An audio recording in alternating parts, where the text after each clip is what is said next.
जय श्री हरि विष्णु। जय माँ लक्ष्मी। भक्तों, आज हम आपको एक बहुत ही महत्वपूर्ण कथा सुनाने जा रहे हैं। इस कथा के माध्यम से हम आपको यह बताएंगे कि इस संसार में सबसे बड़ा दान कौन सा होता है, जिसे करने से पूर्ण पुण्य की प्राप्ति होती है, और कैसे हम बुरे लोगों की पहचान कर सकते हैं। भक्तों, इस कथा के माध्यम से आप जानेंगे कि बुरे लोगों की पहचान कैसे की जा सकती है। तो कृपया आप इस कथा को शुरू से अंत तक ध्यान से सुनिए, क्योंकि अधूरा ज्ञान मानव जीवन में अनेक कठिनाइयों का कारण बन सकता है। कथा आरंभ करने से पहले, यदि आपने हमारे चैनल वास्तु ज्ञान ज्योतिष को अभी तक सब्सक्राइब नहीं किया है, तो ज़रूर सब्सक्राइब करें, वीडियो को भी लाइक करें और अपने प्रियजनों के साथ भी शेयर करें। कमेंट बॉक्स में लिखिए जय श्री हरि विष्णु जय माँ लक्ष्मी। भक्तों, एक बार भगवान श्री हरि विष्णु जी और माता लक्ष्मी जी क्षीर सागर में अपने आसन पर बैठे हुए थे। तब भगवान श्री हरि विष्णु ने देखा कि माता लक्ष्मी जी किसी गहन सोच में है। माता लक्ष्मी जी को गहन सोच में देखकर भगवान श्री हरि विष्णु मुस्कुराते हुए बोले, हे देवी, ऐसा प्रतीत होता है कि आज आप किसी गहन विचार में डूबी हुई हैं। आप निसंकोच होकर अपने प्रश्न पूछिए, हम आपके सभी प्रश्नों का समाधान अवश्य करेंगे। भगवान श्री हरि विष्णु की बात सुनकर माता लक्ष्मी ने कहा, हे प्रभु, आज मेरे मन में एक जिज्ञासा है। मैं यह जानना चाहती हूँ कि इस दुनिया में सबसे बड़ा दान कौन सा है, जिससे पूर्ण पुण्य की प्राप्ति होती है, और बुरे लोगों की पहचान कैसे की जा सकती है। मनुष्य उन लोगों को कैसे पहचान सकते हैं।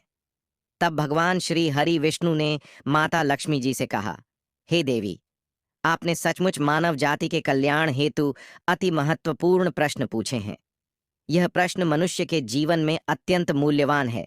इसलिए मैं आपको आपके इन प्रश्नों के उत्तर एक महत्वपूर्ण कथा के माध्यम से दूंगा, लेकिन आपको इस कथा को शुरू से लेकर अंत तक ध्यानपूर्वक सुनना होगा। तब माता लक्ष्मी जी ने उत्तर दिया, हे प्रभु, मैं आपको वचन देती हूँ कि इस कथा को मैं पूरी श्रद्धा से सुनूंगी और इस कथा का प्रचार समस्त देवलोक में करूंगी।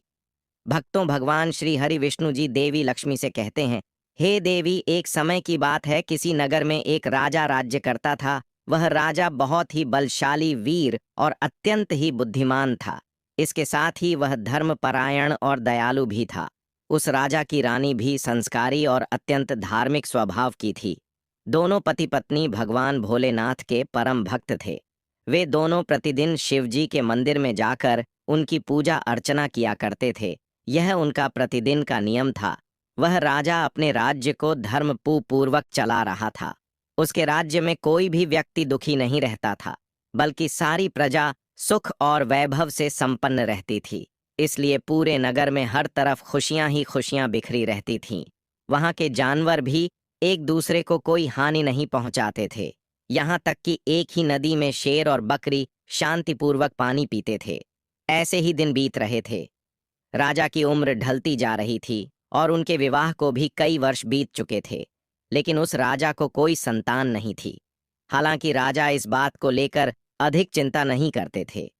वह निश्चिंत होकर अपनी प्रजा के सुख दुख का ध्यान रखते और प्रजा भी उसे अत्यधिक प्रेम और सम्मान देती थी। एक दिन की बात है, वह राजा हर रोज की तरह अपनी पत्नी के साथ भगवान शिव जी के मंदिर की ओर जा रहे थे।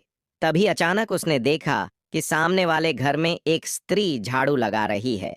राजा और रानी जब उस स्त्री के घर के पास से गुजरे, तो वह स्त्री उन्हें देखते ही अपना चेहरा फेर कर तेजी से घर के अंदर चली गई। उस स्त्री का ऐसा व्यवहार देखकर राजा और रानी को बिल्कुल भी अच्छा नहीं लगा। राजा उस समय अपनी रानी के साथ भगवान भोलेनाथ की पूजा करने के लिए मंदिर जा रहा था। इसलिए उसने उस स्त्री से कुछ नहीं कहा और सीधे मंदिर पहुंचकर भगवान शिव जी की पूजा अर्चना के बाद राजा अपनी रानी के साथ वापस महल लौट आया। लेकिन महल पहुंचने के बाद राजा ने अपने एक सैनिक को बुलाया और उसे आदेश दिया कि तुम जाओ और नगर के बाहरी क्षेत्र में रहने वाली उस स्त्री को अपने साथ महल ले आओ। ध्यान रखना, तुम उसे कुछ भी मत बताना कि क्यों बुलाया गया है। बस उसे तुम हमारे पास ले आओ। भगवान श्री हरि विष्णु कथा सुनाते हुए आगे कहते हैं, हे देवी, राजा का आदेश पाते ही वह सैनिक तुरंत ही उस महिला के घर पहुंचता है। उस समय महिला का पति भी घर पर नहीं था। फिर वह सैनिक उस स्त्री के घर के दरवाजे को खटखटाने लगता है और कुछ देर बाद वह महिला अपने घर का दरवाजा खोलती है। सामने राजा का सैनिक खड़ा देखकर वह महिला हैरान होती है और पूछती है, क्या हुआ? आप मेरे घर पर क्यों आए हैं? उस महिला की बात सुनकर राजा का वह सैनिक उससे कहता है, चलो मेरे साथ, महाराज ने तुम्हें राजमहल में बुलाया है, उन्हें आपसे कुछ बात पूछनी है। यह सुनकर वह महिला अपने मन में सोचती है, आखिर महाराज का आदेश है, इसे ठुकराया तो नहीं जा सकता, मुझे राज दरबार में जाना ही होगा। उसके बाद वह सैनिक उस स्त्री को अपने साथ लेकर राजमहल पहुंच गया। महल में पहुंचकर वह महिला राजा को प्रणाम करती है और कहती है, हे महाराज, आपने मुझे अचानक यहाँ राजमहल में क्यों बुलाया है?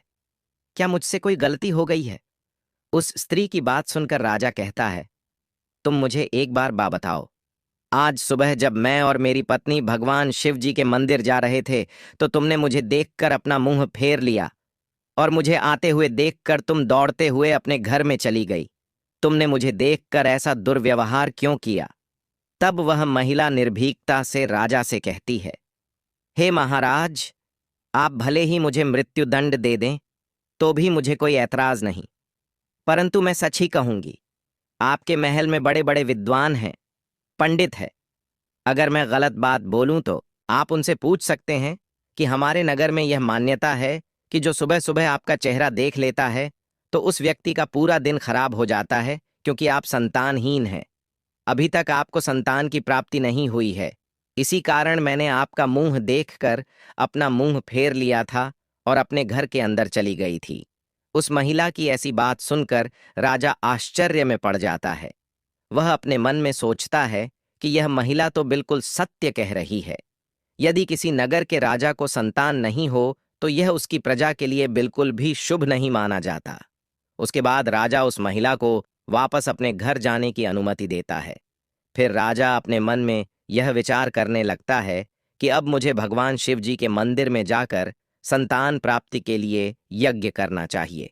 ऐसा सोचकर वह राजा अपने कक्ष में लौटकर रानी से कहता है, हे प्रिय, हमारे नगर के लोग हमारे चेहरे को देखना भी पसंद नहीं करते हैं, क्योंकि हमारे पास अभी तक कोई संतान नहीं है। इसलिए हमें भगवान शिव जी के मंदिर में जाकर संतान प्राप्ति का यज्ञ करना चाहिए। हम भगवान भोलेनाथ के मंदिर में चलते हैं और भगवान शिव से प्रार्थना करते हैं कि वे हमें पुत्र प्रदान करें। राजा की बात सुनकर रानी भी उसकी बात मान लेती है। फिर राजा और रानी दोनों भगवान शिव जी के मंदिर पहुंचते हैं और भगवान शिव जी की पूजा करके संतान प्राप्ति के लिए यज्ञ का आयोजन करते हैं। भगवान श्री हरि विष्णु कथा सुनाते हुए आगे कहते हैं, हे देवी पुत्र, प्राप्ति के लिए राजा और रानी ने यज्ञ का आयोजन किया, लेकिन यज्ञ संपन्न होने के बाद भी उन्हें संतान की प्राप्ति नहीं हुई। यज्ञ के निष्फल होने से राजा अत्यंत निराश हो गया। यज्ञ का आयोजन करने वाले पंडित जी भी सोच में पड़ गए। पंडित जी ने मन ही मन सोचा, अब तक जितने भी यज्ञ मैंने किए हैं उनमें से कोई भी यज्ञ आज तक विफल नहीं हुआ है। इसका अर्थ यह है कि शायद इस राजा के भाग्य में ही खोट है, और ऐसा प्रतीत होता है कि ईश्वर ने इस राजा के भाग्य में संतान का योग नहीं लिखा है। इसलिए संतान प्राप्ति का यज्ञ करने के बाद भी उसे संतान की प्राप्ति नहीं हुई। राजा हर संभव प्रयास करके थक चुका था और अब वह गहरे निराशा में डूबा रहता था। वह दिन रात संतान की कमी के बारे में सोचता और चिंता में खोया रहता था। एक दिन सिंहासन पर बैठे बैठे राजा को अचानक एक बात याद आती है कि दूसरे नगर के वन में एक महात्मा जी निवास करते हैं, जिनकी ख्याति दूर दूर तक फैली है। राजा के मन में विचार आता है कि शायद उन महात्मा के पास मेरे इस कष्ट का कोई समाधान हो। अगर मैं उनके पास जाऊं तो संभवतः वे मुझे पुत्र प्राप्ति का कोई उपाय बता सके। मुझे उनके पास जाना चाहिए। अपने मन में यह निर्णय लेकर राजा तुरंत अपनी रानी के पास जाता है और उससे कहता है, हे प्रिय, दूसरे नगर के वन में एक महान तपस्वी और ज्ञानी महात्मा जी रहते हैं। मुझे लगता है कि हमें उनके पास जाना चाहिए। हो सकता है कि वे हमें पुत्र प्राप्ति का कोई मार्ग सुझा दे। फिर रानी भी राजा की इस बात से सहमत हो गई। रानी ने कहा, हे स्वामी, आपकी बात बिल्कुल सही है, हमें महात्मा जी से अवश्य मिलना चाहिए। रानी की सहमति पाकर राजा और रानी दोनों ने एक रथ में बैठकर महात्मा जी के दर्शन के लिए दूसरे वन की ओर प्रस्थान किया। कुछ समय के बाद वे दोनों वन में पहुंच गए। रथ से उतरकर राजा और रानी दोनों जंगल के भीतर जाने लगे। ऊंचे नीचे रास्तों से गुजरते हुए वे महात्मा के आश्रम की ओर बढ़ने लगे। भगवान श्री हरि विष्णु कथा सुनाते हुए आगे कहते हैं, हे देवी। फिर राजा और रानी वन के भीतर महात्मा जी की कुटी के पास पहुंच जाते हैं। वहां वे देखते हैं कि महात्मा जी एक विशाल वृक्ष के नीचे ध्यान मग्न होकर साधना में लीन है। यह दृश्य देखकर राजा और रानी कुछ देर तक खामोशी से खड़े रह जाते हैं, ताकि महात्मा जी की साधना में कोई विघ्न ना आए। दोनों हाथ जोड़कर विनम्रतापूर्वक महात्मा जी के सामने खड़े रहते हैं। कुछ समय बाद महात्मा जी अपनी साधना से बाहर आते हैं और अपनी आंखें खोलते हैं। तब वे देखते हैं कि राजा और रानी उनके सामने अपने दोनों हाथों को जोड़कर खड़े हुए हैं। वे महात्मा जी उस राजा को अच्छी तरह से जानते भी थे, इसलिए वे राजा को देखते ही पहचान लेते हैं और राजा से मुस्कुराते हुए कहते हैं, हे राजन, आज आप यूं अचानक से हमारे पास किस प्रयोजन से पधारे हैं? तब राजा ने नम्रता से महात्मा जी को प्रणाम किया और अपनी व्यथा महात्मा जी को कह सुनाई। उसने बताया कि कैसे उन्होंने पुत्र प्राप्ति के लिए यज्ञ किया, परंतु सभी व्यर्थ गए। यह सब सुनने के बाद महात्मा जी कुछ क्षणों के लिए मौन हो गए और अपनी आंखें बंद कर लीं। वे ध्यानस्थ होकर राजा के जीवन की घटनाओं का आंतरिक दृष्टि से अवलोकन करने लगे। कुछ समय बाद महात्मा जी ने अपनी आंखें खोलीं और गंभीर स्वर में बोले, राजन, मैंने आपके जीवन का एक ऐसा सत्य देखा है जिसे सुनकर आपको कष्ट हो सकता है। आपके पिछले जन्म में किए गए एक पाप का फल इस जन्म में आपके भां पर भारी पड़ा है। आपने पिछले जन्म में एक ऐसा घोर पाप किया था जिसके परिणाम स्वरूप इस जीवन में आपके भाग्य में संतान प्राप्ति का योग नहीं है। इसी कारण से आपके सभी प्रयास निष्फल हो रहे हैं। भगवान श्री हरि विष्णु कथा सुनाते हुए आगे कहते हैं, हे देवी। महात्मा जी की बातें सुनकर राजा उनके चरणों में गिर पड़ा और विनती करते हुए बोला, हे महात्मा, कृपा करके आप ऐसा मत कहिए। आप ही हमारे दुख को हरने का कोई उपाय सुझाए। राजा की यह व्याकुलता देखकर महात्मा जी ने उसे सहारा देकर अपने चरणों से उठाया और बोले, हे राजन, इतनी अधीरता आपको बिल्कुल भी शोभा नहीं देती। मैं अभी आपको आपके इस कष्ट का निवारण करने का उपाय बताता हूं, जिसे करने के बाद आपको अवश्य ही पुत्र की प्राप्ति होगी।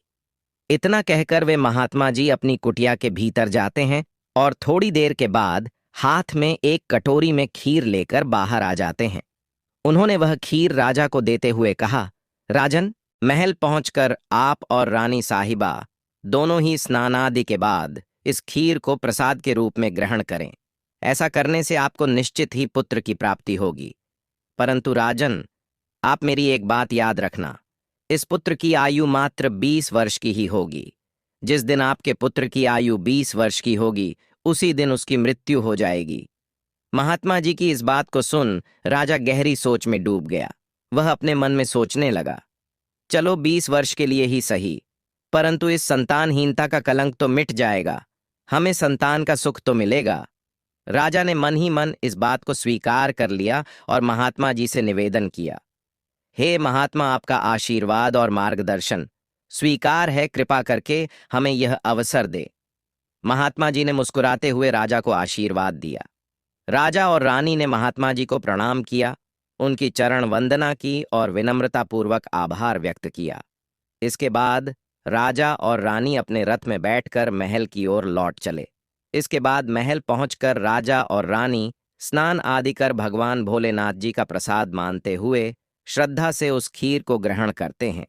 उसके कुछ ही दिनों बाद रानी गर्भवती हो जाती है, जिससे रानी बहुत ही प्रसन्न हो जाती है। जब राजा ने यह शुभ समाचार सुना तो वह भी खुशी से झूम उठा। संतान प्राप्ति का यह सुखद समाचार सुनने के बाद राजा ने महात्मा जी के प्रति अपनी कृतज्ञता प्रकट करने का निश्चय किया।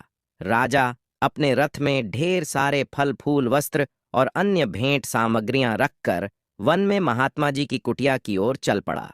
कुटिया के निकट पहुंचकर राजा ने अपने रथ को रोक दिया और विनम्र भाव से नीचे उतरकर महात्मा जी के पास पहुंचा।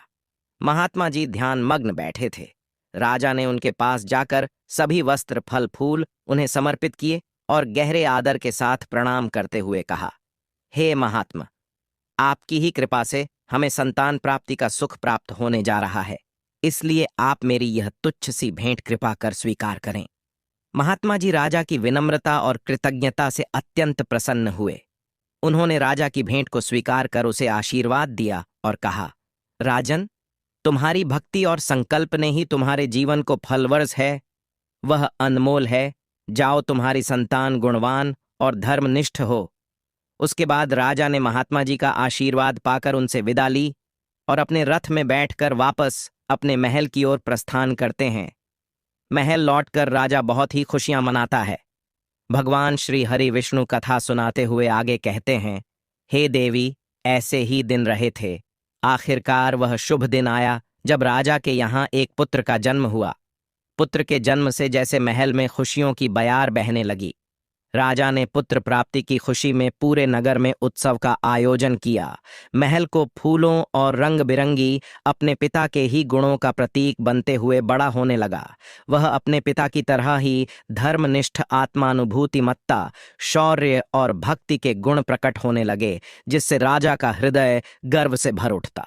शौर्यवीर के गुणों और आचरण को देखकर सभी आश्वस्त थे कि वह एक दिन अपने पिता की तरह महान राजा बनेगा। जैसे जैसे समय बीता, राजा का हृदय गर्व और खुश से भरता गया। संतान सुख की प्राप्ति ने उसकी सभी चिंताओं को मानो हर लिया था और वह अपने पुत्र में संपूर्ण संसार का आनंद खोजने लगा। वह राजा पुत्र के प्रति अपने स्नेह में इतना डूब गया कि वह यह महत्वपूर्ण बात भी भूल बैठा कि उसके पुत्र की आयु मात्र 20 वर्ष तक की है। भगवान श्री हरि विष्णु कथा सुनाते हुए आगे कहते हैं, हे देवी, फिर एक दिन जब उस राजा को यह बात याद आती है कि उसके पुत्रवर की आयु मात्र 20 वर्ष की ही है, इसलिए जब राजा के पुत्र शौर्यवीर की आयु 15 वर्ष हो जाती है, तब वह राजा दिन रात पुत्र के भविष्य को लेकर व्याकुल रहने लगा। इस बीच एक अन्य नगर में एक महापराक्रमी राजा का राज्य था।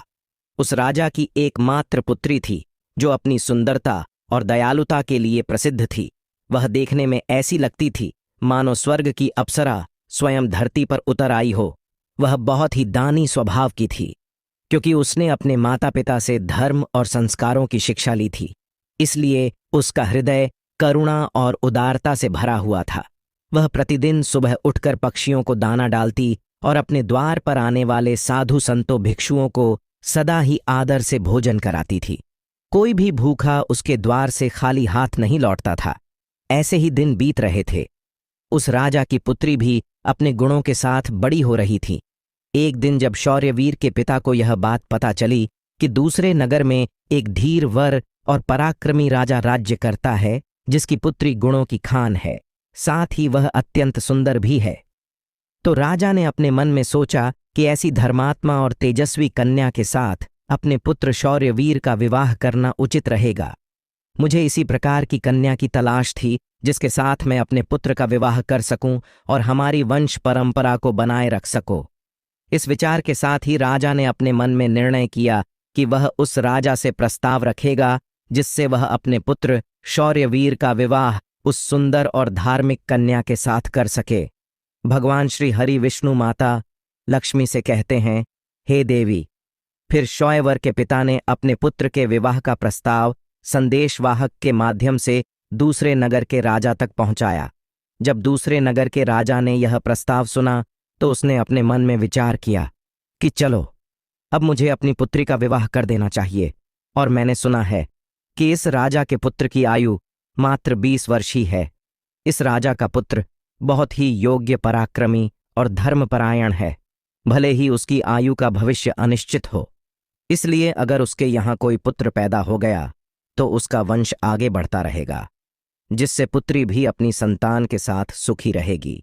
इन विचारों को मन में संजोए हुए उस राजा ने शौर्यवीर के विवाह प्रस्ताव को सहर्ष स्वीकार कर लिया। फिर कुछ ही दिनों के भीतर शुभ मुहूर्त में शौर्यवीर का उस राजकुमारी के साथ विवाह हो गया।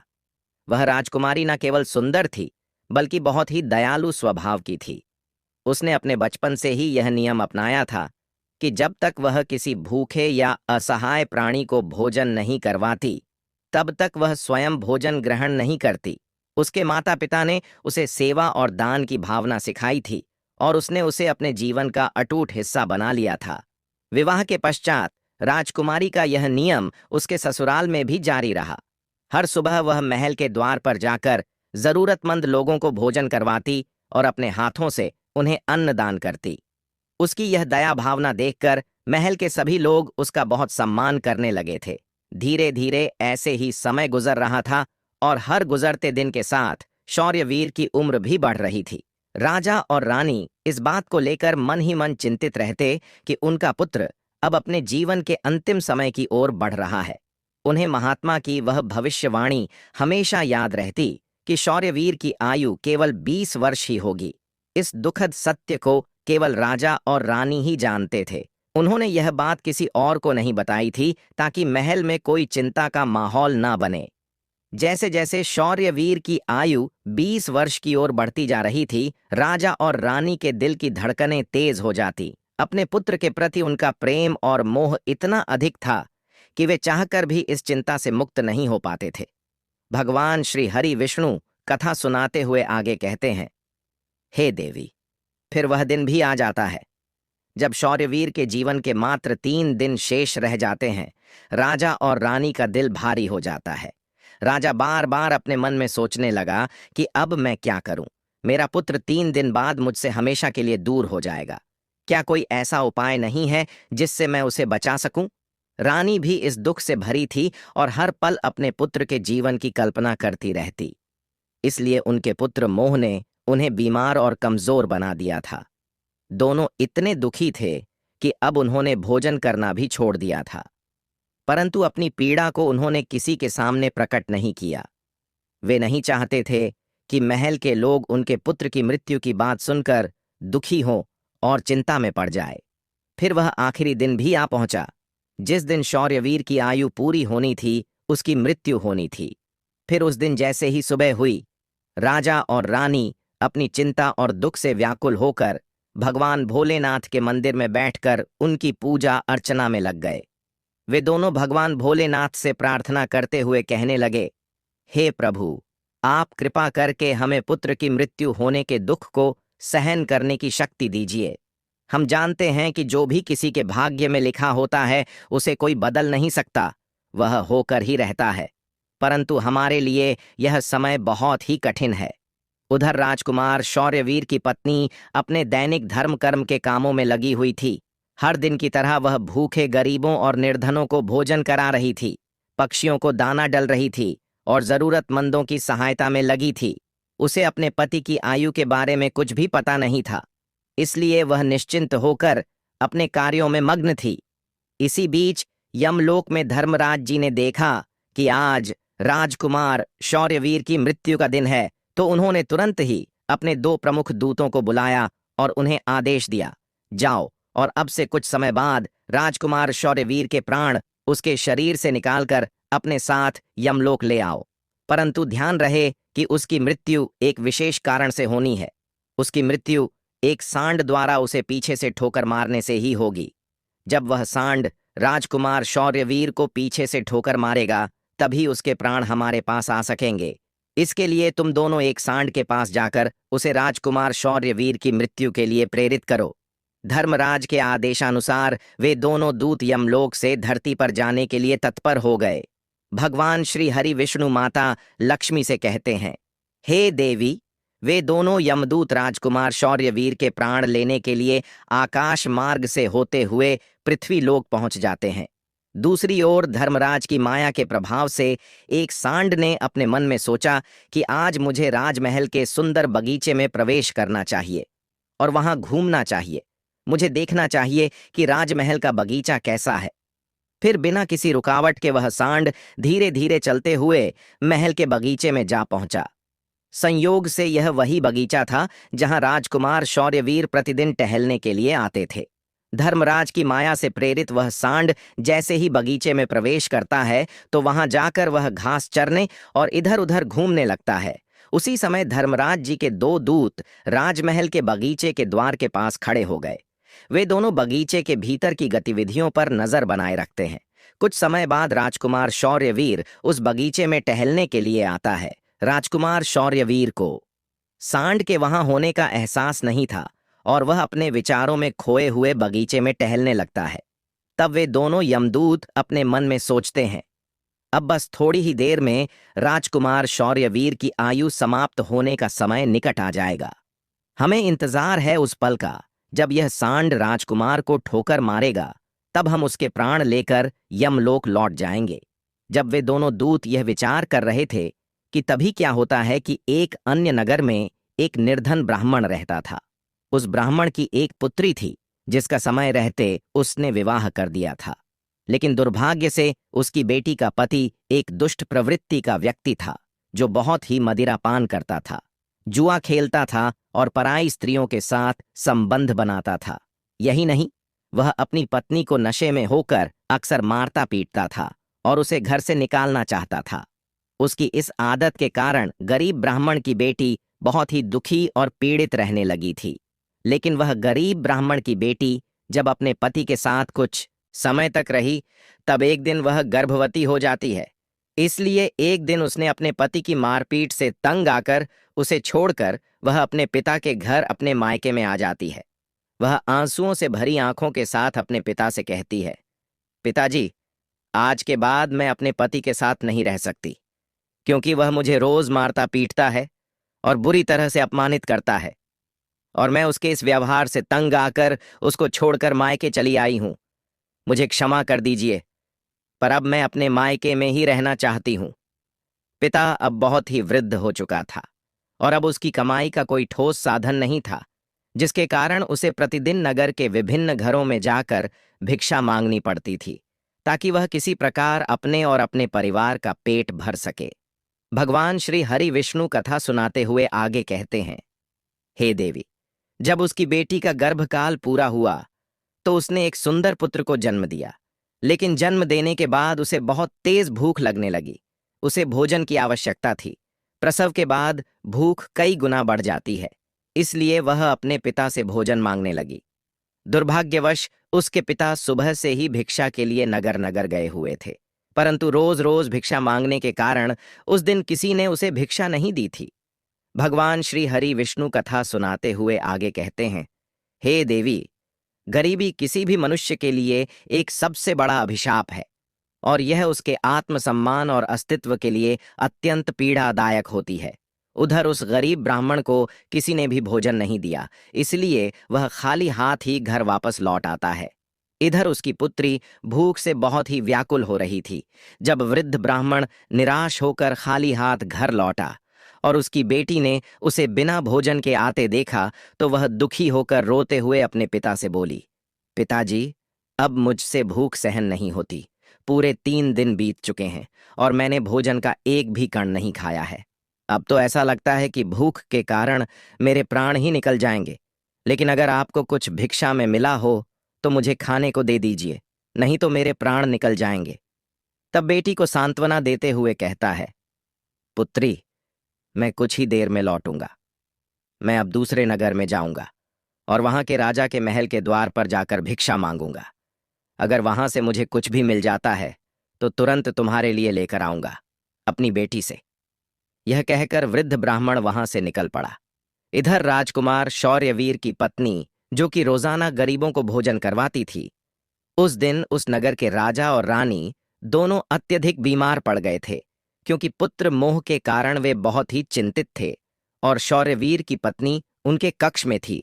इसलिए आज उसने गरीबों को भोजन नहीं करवाया था, परंतु उसने अपने पति के लिए भोजन बनाया था और भोजन की थाल सजाकर रख दी थी कि जब उसका पति बगीचे से लौटेगा तो वह उसे भोजन कराएगी, क्योंकि उसका पति अपने माता पिता के पास बैठ बैठकर उनकी सेवा करके अपने बगीचे में घूमने के लिए गया हुआ था। भगवान श्री हरि विष्णु कथा सुनाते हुए आगे कहते हैं, हे देवी, इधर वह वृद्ध ब्राह्मण राजमहल के द्वार पर पहुंच जाता है। जब राजकुमार की पत्नी ने उसे देखा तो उसके मन में उस वृद्ध ब्राह्मण के प्रति दया उमड़ आई। उसके बाद वह वृद्ध ब्राह्मण उस राजकुमार की पत्नी की तरफ देखकर विनम्रता से उससे कहता है, हे पुत्री, यदि मुझे इसमें से कुछ भोजन मिल जाए तो तुम्हारा बड़ा ही उपकार होगा। राजकुमार की पत्नी को उस ब्राह्मण की बात सुनकर उस पर बहुत दया आई उसने सोचा, यह तो कोई गरीब ब्राह्मण है जो भूखा है और मुझसे कुछ भोजन मांग रहा है। यह सोचकर राजकुमारी की पत्नी उसे भोजन देने के लिए तैयार हो गई, लेकिन अचानक वह अपने मन में सोचने लगती है कि यह भोजन तो मैंने अपने पति के लिए बनाया है। अगर मैं इसे यह भोजन दे दूंगी तो मेरे पति क्या खाएंगे? लेकिन अगले ही पल उसने सोचा, मेरे पति तो अब भी बगीचे में घूमने के लिए गए हुए हैं। तब तक मैं यह भोजन इस गरीब ब्राह्मण को दे देती हूं, और जब मेरे पति वापस आएंगे तो मैं उनके लिए नया भोजन बना दूंगी। यह भूखे ब्राह्मण की सहायता करना अधिक आवश्यक है। अपने मन में यह सोचकर राजकुमार की पत्नी ने अपने पति के लिए बनाया हुआ भोजन उस भूखे ब्राह्मण को दे दिया।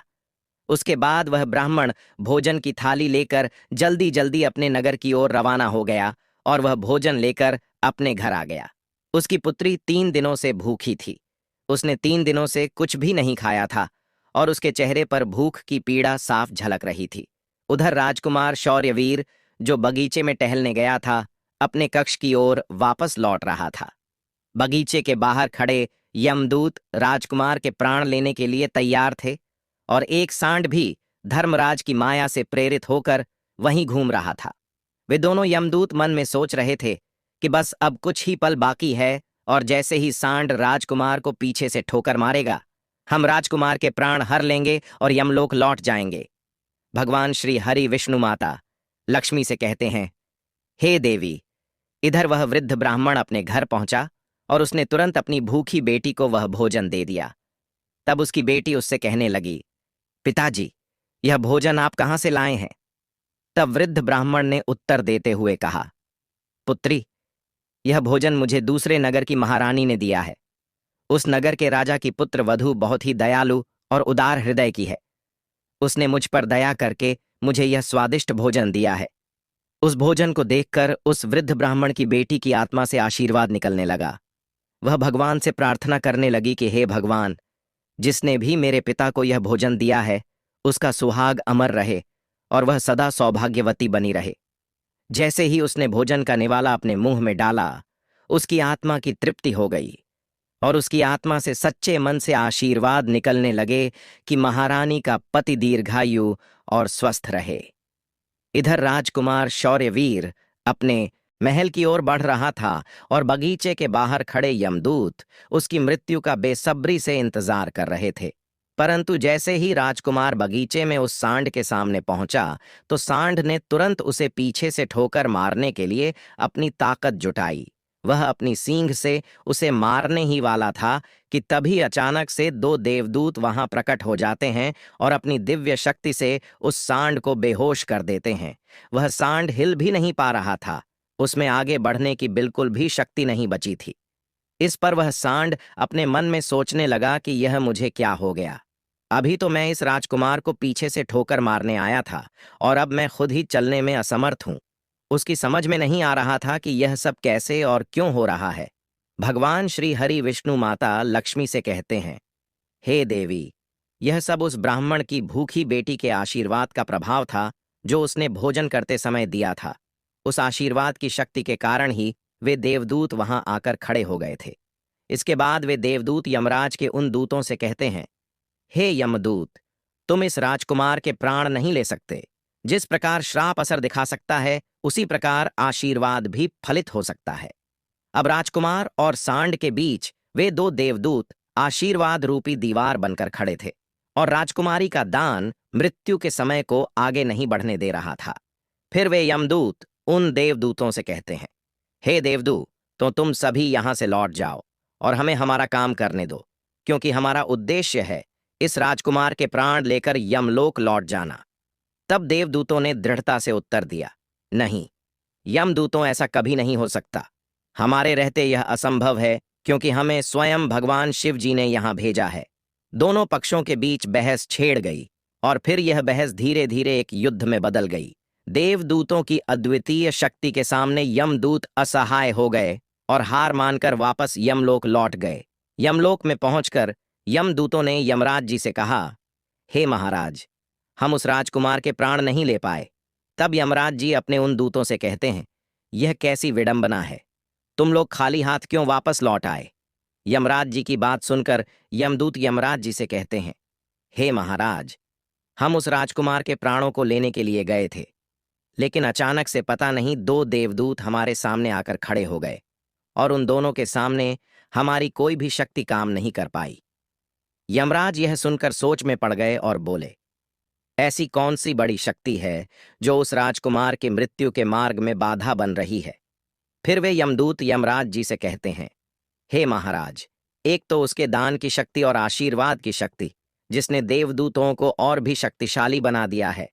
तब यमराज जी अपने दूतों से कहते हैं, लगता है यह कार्य तुमसे नहीं हो पाएगा, तुम लोग रहने दो, मुझे स्वयं पृथ्वी लोक पर जाकर उस राजकुमार के प्राण लेने होंगे।